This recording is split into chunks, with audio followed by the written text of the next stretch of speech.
And so my mindset back then was just about, it was about just getting some money to try to pay the rent or whatever, but it ended up being so much more than that, to where a person lost their life. Well, this is something that, that youngsters have to really watch out for.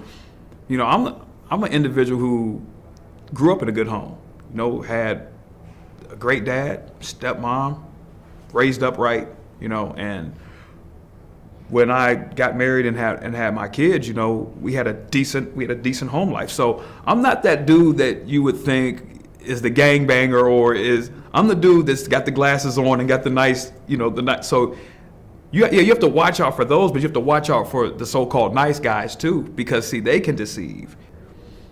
Your buddies may never get, you might run together, it may be a group of y'all running together, they may never get caught, but you will. And you'll pay with either your life or you'll pay with time.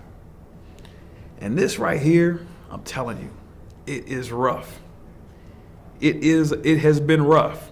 God has blessed me through it, but there have been some tough times. If it wasn't for him, I wouldn't have made it through. I'm not gonna sit here and tell you that it wasn't anything else but him to carry me.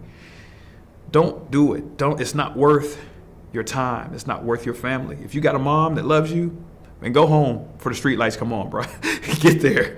You know what I'm saying? If you have a brother or sister that loves you, man, go home. There's always a reason to go home.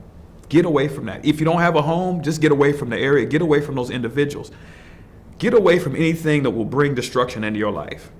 You got to get away from it, because if you don't, it's going to continue to drag you down, and drag you down.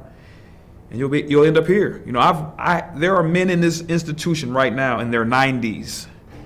They have been locked up for decades. I've been locked up for 2.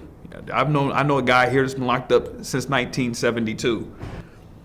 So I'm telling you, this is the reality of the situation. You can get into a situation to where you don't think it's going to be that bad. I'm just going to go in here and do this, that, and the other, and it turns into something completely different.